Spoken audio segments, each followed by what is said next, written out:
Database management সিস্টেমের আজকে আমরা আলোচনা করব যে বিষয়গুলো নিয়ে, সেগুলোর মধ্যে অন্যতম হচ্ছে ডাটা ফিল্ড, এবং এই ফিল্ডের বিশেষ কিছু প্রকারভেদ আছে, সেই প্রকারভেদগুলো নিয়ে আমরা আলোচনা করব এবং কিছু ডাটা টাইপ নিয়ে আমরা আলোচনা করব আজকে। সো প্রথমত আমরা যে টপিকটা নিয়ে আলোচনা করব সেটা হচ্ছে কি ফিল্ড। কি ফিল্ড কি? এটা হচ্ছে কি যে নির্দিষ্ট একটা ফিল্ড, এই ফিল্ডের উপর ভিত্তি করে আমরা কোনো একটা ফাইলের রেকর্ড শনাক্ত করতে পারি, অনুসন্ধান করতে পারি বা সম্পর্ক স্থাপন, এই কাজগুলো করতে পারি। এই টাইপের ফিল্ডটাকে আমরা বলতেছি হচ্ছে কি ফিল্ড। অর্থাৎ এই ফিল্ডটা হচ্ছে সেই বিশেষ ধরনের ফিল্ড যেটার মাধ্যমে নির্দিষ্ট কোনো একটা রেকর্ডকে একক এবং অদ্বিতীয়ভাবে আমরা শনাক্ত করতে পারি। অর্থাৎ একটা ডাটা টেবিলে যদি একই নামে একাধিক রেকর্ড থাকে, তাহলে নির্দিষ্ট জনকে আমরা খুঁজে বের করতে বা নির্দিষ্ট রেকর্ডটাকে খুঁজে বের করার জন্য আমাদের প্রয়োজন হবে কি ফিল্ড। আচ্ছা, কি ফিল্ড হচ্ছে আমাদের তিন প্রকার। প্রথমত হচ্ছে প্রাইমারি কি ফিল্ড, ফরেন কি ফিল্ড এবং কম্পোজিট প্রাইমারি কি ফিল্ড। ওকে, তো প্রাইমারি কি ফিল্ড এই বিষয়টা কি? নর্মালি একটা ফাইলে একটা কি ফিল্ড থাকে, অনেক ক্ষেত্রে একাধিক কি ফিল্ড থাকতে পারে। তো একটা ফাইলে একাধিক ফিল্ড থাকতে পারে। এখন এই যে ফিল্ডগুলো, এই ফিল্ডগুলোর মধ্যে একটা ফিল্ড অবশ্যই থাকতে হবে যে ফিল্ডের ডাটাটা হচ্ছে যে স্বতন্ত্র টাইপ ডাটা, অর্থাৎ ওই ফিল্ডের ডাটার সাথে অন্য কোনো ডাটা মিলবে না। এই টাইপের ফিল্ডটাকে আমরা বলতেছি হচ্ছে প্রাইমারি কি ফিল্ড। আচ্ছা, যেমন স্কুল বা কলেজের ছাত্রছাত্রীদের তালিকায় তাদের যে রোল নাম্বার, এটা হচ্ছে প্রাইমারি কি। অর্থাৎ একটা রোল নাম্বার কিন্তু একজনের জন্যই বরাদ্দ, সেই রোল নাম্বারে কিন্তু দ্বিতীয় কোনো ব্যক্তি আমরা পাবো না। আচ্ছা, এবং ওই যে যেটা প্রাইমারি কি ফিল্ড, এইটার কোনো ডাটা ফাঁকা থাকবে না, অর্থাৎ এটার মধ্যে কোনো ফাঁকা ডাটা বসবে না। যে আমরা সে মনে করলাম এক রোল, দুই রোল, তারপরে তিন রোল নাই, ফাঁকা দিয়ে তার অন্যান্য রেকর্ড আছে বাট রোল নাম্বারটা নাই, এইটা কখনোই আমরা করতে পারবো না। অবশ্যই আমাদেরকে সেখানে একটা ডাটা বসাইতে হবে। সো প্রাইমারি কি ফিল্ড এটা ব্যবহার করে আমরা সহজেই যে কোনো কাউকে খুঁজে বের করতে পারি, বা যে কোনো রেকর্ড আমরা এখান থেকে সহজেই শনাক্ত করতে পারি। নেক্সট হচ্ছে আমাদের কম্পোজিট প্রাইমারি কি। ওকে, অনেক সময় দেখা যায় কি যে একটা ডাটা টেবিলে অনেকগুলো ফিল্ড আছে কিন্তু সেখানে নির্দিষ্ট কি ফিল্ড, তখন আমরা কিভাবে নির্দিষ্ট রেকর্ড শনাক্ত করব? তখন যেটা করা হবে সেটা হচ্ছে দুই বা ততোধিক ফিল্ডের সমন্বয়ে আমরা প্রাইমারি কি ফিল্ড তৈরি করব। এই যে দুই বা ততোধিক ফিল্ডের সমন্বয়ে আমরা যে প্রাইমারি কি ফিল্ড তৈরি করতেছি, এটাকে আমরা বলতেছি হচ্ছে কম্পোজিট প্রাইমারি কি ফিল্ড। ওকে, এটা হচ্ছে আমাদের মূল বিষয় যে দুই বা ততোধিক ফিল্ডের সমন্বয়ে আমরা এই জিনিসটা তৈরি করতে পারবো। আচ্ছা, যেমন ছাত্রছাত্রীদের তথ্যের ডাটাবেজে যদি তাদের রোল নাম্বার না থাকে, তাহলে সেই ক্ষেত্রে আমরা তাদের নাম, তাদের বাবা মায়ের নাম, এই কয়েকটা ফিল্ড সমন্বয়ে নির্দিষ্ট ছাত্রছাত্রীকে আমরা সহজেই খুঁজে বের করতে পারি।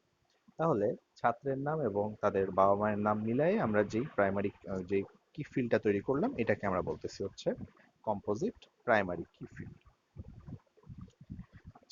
এখন পরবর্তীটা হচ্ছে আমাদের ফরেন কি ফিল্ড। ফরেন কি ফিল্ড হচ্ছে কি যে কোনো একটা টেবিলের একটা কি ফিল্ড যদি অন্য একটা টেবিলের প্রাইমারি কি ফিল্ডের ডাটার সাথে মিলে যায়, তাহলে সেটাকে আমরা বলি হচ্ছে ফরেন কি। অর্থাৎ এটা হচ্ছে আসলে কি যে ইম্পোর্টেড কি। একটা টেবিলে ধরা যাক যে একটা টেবিলে একটা কি ফিল্ড বিদ্যমান আছে, এই কি ফিল্ডের তথ্যটা অন্য কোনো একটা টেবিলে গেল যে টেবিলে আগে থেকে একটা কি ফিল্ড বিদ্যমান অবস্থায় আছে। তাহলে নতুন যে টেবিলে আগের টেবিলের কি ফিল্ডটা চলে আসলো, প্রাইমারি কি ফিল্ডটা চলে আসলো, সে এখানে এসে হয়ে যাবে হচ্ছে ফরেন কি ফিল্ড। ওকে, অর্থাৎ দেশের লোক যখন বিদেশে যায় তখন সে ওখানে যে কি বিদেশি লোক, এরকম বিষয়টা যে একটা প্রাইমারি কি ফিল্ড আরেকটা টেবিলে গিয়ে যেখানে আগে থেকে প্রাইমারি কি ফিল্ড বিদ্যমান, সেখানে সেটা হচ্ছে ফরেন কি ফিল্ড হিসেবে আচরণ করবে। তো সেটাকে আমরা বলতেছি হচ্ছে কি যে ফরেন কি ফিল্ড। এখন মূলত টেবিলগুলোতে আমরা প্রাইমারি কি ফিল্ডই ব্যবহার করে থাকি। ফরেন কি ফিল্ড বিভিন্ন ক্ষেত্রে আমরা ব্যবহার করি, যেমন কেনা বেচার হিসাব নিকাশের জন্য আমরা ফরেন কি ফিল্ড ব্যবহার করতে পারি। অর্থাৎ প্রোডাক্টের যে তালিকা আছে, পণ্যের যে তালিকা, সেখানে পণ্যগুলোর একটা কোড নাম্বার থাকবে। পণ্যগুলো যারা কিনতেছে তার সেখানে যে তালিকাটা, অর্থাৎ পণ্য বিক্রয়ের তালিকা, সেখানে একই পণ্য একাধিক জন কিনতে পারে, তাহলে একাধিক জনের জন্য আলাদা আলাদা রিসিপ্ট নাম্বার হবে। সো সেইখানে পণ্যের যে সিরিয়াল নাম্বারগুলো ছিল সেগুলো হয়ে যাবে সেল লিস্টে ফরেন কি। ওকে, আচ্ছা। এখন প্রাইমারি এবং ফরেন কি এটার মধ্যে পার্থক্য, এটা খুব ইম্পর্টেন্ট আমাদের জন্য।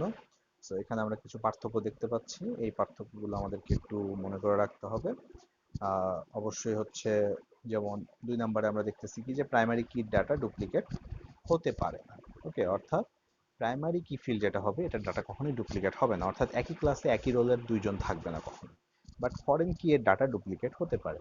লাইক একই প্রোডাক্ট 2 জন কিনতে পারে, তাহলে কি হবে যে প্রোডাক্ট বিক্রির যে লিস্ট আছে সেখানে ক্রেতা আলাদা হতে পারে কিন্তু বিক্রিত প্রোডাক্টটা এক প্রোডাক্টের সিরিয়াল একই হতে পারে। আচ্ছা, প্রাইমারি কি ফিল্ড সবসময় একটা টেবিল নিয়ে কাজ করবে, ফরেন কি ফিল্ড 2টা টেবিল নিয়ে কাজ করবে। ওকে, একটা টেবিলে একটা মাত্র প্রাইমারি কি ফিল্ড থাকে, আর কোনো একটা টেবিলে একাধিক ফরেন কি ফিল্ড থাকতে পারে। প্রাইমারি কি ফিল্ড দিয়ে আমরা ডাটা শনাক্তকরণ করতে পারি, ফরেন কি ফিল্ড ডাটা ভ্যালিডেশনের কাজে ব্যবহার করা হয়, ডাটা বৈধতা যাচাইয়ের কাজে ব্যবহার করা হয়, তো এই ডাটাটা ওখানে থাকবে কিনা এই বিষয়গুলো বোঝার জন্য আমরা এটা ব্যবহার করি। তো মূলত এখান থেকে 2-3টা পার্থক্য আমাদের জানা রাখলেই হবে। ওকে, নেক্সট আমাদের খুব ইম্পর্টেন্ট এটা ডাটাবেজের জন্য, যে ডাটাবেজের ডাটা টাইপ। সো আমরা যে ডাটাবেসগুলো ব্যবহার করি বা যে ডাটাগুলো নিয়ে আমরা কাজ করি সেখানে বিভিন্ন ধরনের ডাটা থাকে, সেটাকে আমরা বলতেছি হচ্ছে ডাটা টাইপ। ডাটা টাইপের মধ্যে প্রথমে আসতেছে হচ্ছে আমাদের টেক্সট টাইপের ডাটা। ওকে, তো টেক্সট, এরপর আসছে হচ্ছে আমাদের নাম্বার, এগুলো আমরা নেক্সট আলোচনা করব কিছুক্ষণের মধ্যেই। Logical, date time, memo, float, currency, OLE object, hyperlink এবং হচ্ছে লুকআপ রিজাল্ট। ওকে, সো এখন আমরা দেখব যে এগুলো কি জিনিস। ওকে, তো রোল, রোল যে ফিল্ড, সেই ফিল্ডে আমরা যে ধরনের ডাটা দিই সেগুলো হচ্ছে আমাদের নাম্বার টাইপের ডাটা। লাইক আমরা হচ্ছে কি ধরনের ডাটা এখানে দিতে পারি, যে 1 রোল 2 রোল 1 2, এগুলো হচ্ছে আমাদের number. So number type data মানে কি, তাহলে যে যেখানে হচ্ছে আমরা সংখ্যাবাচক ডাটা ব্যবহার করবো সেগুলো হচ্ছে নাম্বার টাইপ। এরপরে দেখা যাচ্ছে কি যে ফিল্ডের নাম, লাইক ফাদার মাদার্স নেম বা নিজের নাম, এগুলো হচ্ছে আমাদের টেক্সট টাইপের ডাটা। ওকে, অর্থাৎ এখানে হচ্ছে আমরা কি করবো, বিভিন্ন কিছু লেখার মাধ্যমে ডাটাগুলোকে প্রকাশ করব। এরপর আসছে হচ্ছে আমাদের অ্যাড্রেস। অ্যাড্রেস হচ্ছে মেমো টাইপ ডাটা। মেমো মানে হচ্ছে, এটা হচ্ছে কি বিবরণ ধরনের টাইপ এটা আসলে। আচ্ছা, এখানে আমরা চলে আসি। ওকে, তো এই বিবরণী টাইপ ডাটা, যে অ্যাড্রেসের ক্ষেত্রে আমরা কি লিখবো, যে গ্রাম কোথায়, তারপর হচ্ছে থানা কি, জেলা কি, দেশ কি, এগুলো টোটাল একটা অনেক কিছু লেখা হচ্ছে, এই জন্য এটা হচ্ছে মেমো। আচ্ছা, 3 নম্বরে আসতেছে হচ্ছে আমাদের লজিক্যাল। লজিক্যাল হচ্ছে yes no type data. So logical ডাটার আমরা এখানে একটা উদাহরণ দেখি, লাইক হচ্ছে রিজার্ভেশন। রিজার্ভেশন আমরা দেখতে পাচ্ছি পাশের টেবিলে, রিজার্ভেশন বলছে, রিজার্ভেশন অর্থাৎ কি, রিজার্ভেশন আছে কিংবা রিজার্ভেশন নেই, ইয়েস অর নো। সো এটা হচ্ছে আমাদের লজিক্যাল টাইপ ডাটা। আচ্ছা, এরপর আসতেছে হচ্ছে আমাদের ডেট টাইম। ডেট টাইম অর্থাৎ হচ্ছে কি তারিখ বা সময়। এটা হতে পারে কি যে ডেট অফ বার্থ, এটা হচ্ছে ডেট টাইম, বা সেশন, এটা হচ্ছে ডেট টাইম, কিংবা অ্যাডমিশন ডেট, এটা হচ্ছে আমাদের ডেট অর টাইম, কিংবা এন্ট্রি টাইম, সেটা হচ্ছে আমাদের ডেট টাইম। এখানে হচ্ছে কি শুধুমাত্র আমাদের তারিখ বসাতে হবে কিংবা সময় উল্লেখ করতে হবে।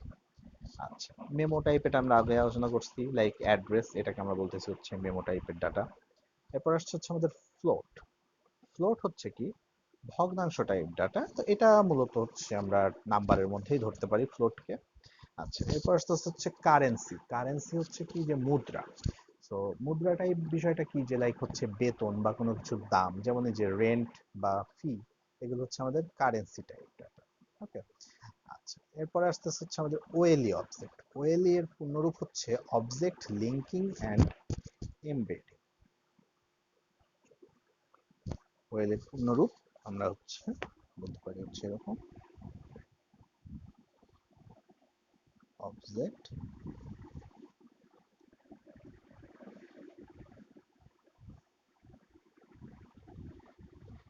অবজেক্ট লিঙ্কিং অ্যান্ড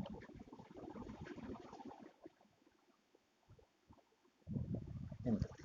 ওকে, আচ্ছা, একটু ঝাপসা হলো আসলে। Object linking and embedding. Okay, এটা হচ্ছে কি, লাইক এখানে আমরা দেখতে পাচ্ছি যে এই যে ওএলই টাইপের ডাটা হচ্ছে আমাদের ফটোগ্রাফ বা বায়োডাটা, এগুলো হচ্ছে আমাদের ওএলই। ফটোগ্রাফ মানে কি হবে, একটা ছবি আমরা যুক্ত করব। বায়োডাটা মানে বাইরে থেকে একটা ফাইল যুক্ত করব। এগুলো হচ্ছে আমাদের ওএলই টাইপ। আচ্ছা, এরপর আসতেছে হচ্ছে হাইপার। হাইপারলিঙ্ক টাইপ ডাটাটা হচ্ছে আমাদের, যে যদি আমরা কোনো ওয়েবসাইটের ডাটা সংযুক্ত করি বা ওয়েবসাইটের লিঙ্ক সংযুক্ত করি, তখন সেটাকে আমরা বলবো হচ্ছে হাইপার। আচ্ছা, নেক্সট হচ্ছে আমাদের লুকআপ উইজার্ড। লুকআপ উইজার্ডের ক্ষেত্রে কি হবে, এখানে উদাহরণ দেওয়া নেই। লুকআপ উইজার্ড হচ্ছে কি, যে একই ধরনের ডাটা যদি আমরা বারবার ব্যবহার করতে চাই, তখন আমরা ইউজ করব হচ্ছে লুকআপ উইজার্ড। লাইক, আমরা যদি রাজশাহী শহরের সকল মানুষের তালিকা তৈরি করি, তাহলে তারা বাস করছে কোন জেলায় বা কোন শহরে, রাজশাহী। এটা প্রতিবার লেখা বাদ দিয়ে আমরা কি করব, লুকআপ উইজার্ড টাইপের ডাটা হিসাবে এটাকে সিলেক্ট করে দিব, যাতে করে সবার ক্ষেত্রে এই ডাটাটা আগে থেকে ডিফাইন্ড হয়ে থাকে। আচ্ছা, এর বাইরে আমরা যে ডাটা টাইপগুলো দেখতে পাচ্ছি, এইগুলোর মধ্যে আমাদের মূলত কোনগুলো খুবই গুরুত্বপূর্ণ? আমাদের হচ্ছে text, number, logical, date time, memo, currency এবং ওএলই অবজেক্ট। এই টাইপের ডাটা টাইপগুলো আমাদের জন্য খুবই ইম্পর্টেন্ট। এই ডাটা টাইপগুলোই আমাদের মূলত হচ্ছে বিভিন্ন সময় ব্যবহার করার প্রয়োজন হবে। এবং এখান থেকে যে কোশ্চেনটা হবে, সেই কোশ্চেনটা হচ্ছে এরকম, যে আমাদেরকে একটা স্যাম্পল টেবিল দিয়ে দেওয়া হবে, কিংবা একটা স্যাম্পল টেবিল সম্পর্কে বলা হবে, যে টেবিলে বিভিন্ন ধরনের ফিল্ড আছে। লাইক হচ্ছে এরকম, যে একটা স্যাম্পল টেবিল হচ্ছে যেখানে হচ্ছে roll, name, father's name, address, date of birth, এই তথ্যগুলো দেওয়া আছে। সো কোশ্চেনটা হবে যে এই তথ্যগুলো, এই কোশ্চেনটা হবে হচ্ছে আমাদের, যে এই তথ্যগুলো, অর্থাৎ এই ফিল্ডগুলো, সরি এই তথ্যগুলো না, এই ফিল্ডগুলো কি ধরনের ডেটা টাইপ নিয়ে কাজ করতেছে, তখন আমাদেরকে এই ফিল্ডগুলো ডেটা টাইপ সম্পর্কে জানাইতে হবে। সো এই জন্য আমাদের এই বিষয়গুলো সম্পর্কে সমূহ মানে সম্যক ধারণা রাখতে হবে। এবং এই কোশ্চেনটা হচ্ছে মোটামুটি 3 মার্কের কোশ্চেন হিসাবে আমরা পেয়ে থাকবো। সো এই কোশ্চেনটা লেখাও সহজ এবং হচ্ছে অ্যান্সার মার্ক পাওয়াও খুবই সহজ। আচ্ছা, যদি এই টাইপের কোশ্চেন আসে, লাইক কোশ্চেন এরকম হতে পারে যে, একটু মনে রাখার চেষ্টা করতে হবে। কোশ্চেনটা আমরা এখানে দেখতে পাবো না স্ক্রিনে, যে একটা লাইব্রেরিতে বা একটা কলেজের লাইব্রেরিতে যে বইগুলো আছে, তার জন্য যে ডাটাবেসটা তৈরি করা হয়েছে, সেটা হচ্ছে এরকম, যে সেখানে হচ্ছে বিভিন্ন রকম বই আছে, বইয়ের লেখকের নাম আছে, বইটা কত সালে কেনা হয়েছে বা কত তারিখে কেনা হয়েছে সেটা লেখা হয়েছে, বইয়ের মূল্য লেখা আছে এবং বইয়ের একটা সিরিয়াল নাম্বার দেওয়া আছে। ওকে, এখন কোশ্চেন হচ্ছে যে লাইব্রেরির যে ডাটাবেসে যে টেবিলগুলো, যে ফিল্ডগুলো ব্যবহার করা হয়েছে, এই ফিল্ডগুলোর ডাটা টাইপ কি, এটা আমাদের কোশ্চেন। সো এখানে আমাদের কি কি ফিল্ড আছে? আমাদের ফিল্ড আছে হচ্ছে বইয়ের নাম, বইয়ের লেখকের নাম, বইয়ের বই ক্রয়ের তারিখ, বইয়ের মূল্য এবং বইয়ের সিরিয়াল নাম। সো এখানে বইয়ের লেখকের নাম এবং বইয়ের নাম, এই দুইটা হচ্ছে আমাদের টেক্সট টাইপের ডাটা। তো আমাদের বলতে হবে কি, যে বইয়ের নাম এবং বইয়ের লেখকের নাম, এই দুইটা ফিল্ড হচ্ছে টেক্সট টাইপ। আচ্ছা, এরপরে হচ্ছে কি, বইটা কবে কেনা হয়েছে, এটা হচ্ছে ডেট টাইম, এই টাইপের ডাটা। অর্থাৎ এখানে আমরা একটা তারিখ পাবো, যে অমুক নির্দিষ্ট বইটা আমরা এত তারিখে কিনেছি। আচ্ছা, এরপরে আসছে হচ্ছে বইটার দাম কত, সেটা হচ্ছে আমাদের কারেন্সি টাইপ ডাটা। অর্থাৎ একটা বইয়ের দাম 50 টাকা বা 100 টাকা বা 500 টাকা, সেটা হচ্ছে আমাদের কারেন্সি। আচ্ছা, এরপর আসছে হচ্ছে বইয়ের সিরিয়াল নাম্বার। বইয়ের সিরিয়াল নাম্বার হচ্ছে নাম্বার টাইপের ডাটা, 1 2 3 4 এভাবে। তো এই যে টেবিলটা, এখানে প্রাইমারি কি ফিল্ড কোনটা হবে? এখানে প্রাইমারি কি ফিল্ড হবে বইয়ের সিরিয়াল নাম্বার। সিরিয়াল নাম্বার দিয়েই কিন্তু আমরা একটা নির্দিষ্ট বইকে খুঁজে বের করতে পারবো, যে সেটা বইয়ের নাম কি, লেখকের নাম কি এবং বইটা কবে আমরা ক্রয় করেছি। আচ্ছা, সো এইভাবে হচ্ছে আমরা ডাটাবেস গুলো ব্যবহার করব। সো এই যে জিনিসগুলো আমরা জানলাম আজকে, এই জিনিসগুলো আমাদেরকে স্টাডি করতে হবে এবং হচ্ছে এগুলো একটু সুন্দরভাবে দেখে বুঝে নিতে হবে।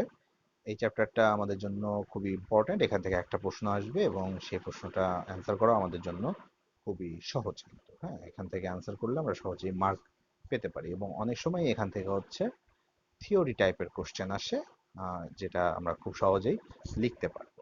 ওকে, তো আজকে আমাদের এ পর্যন্তই আলোচনা। আমরা নেক্সট ক্লাসে আমরা আলোচনা করব যে কুয়েরি কি এবং কুয়েরির মাধ্যমে কিভাবে আমরা সহজেই ডাটা খুঁজে বের করতে পারি।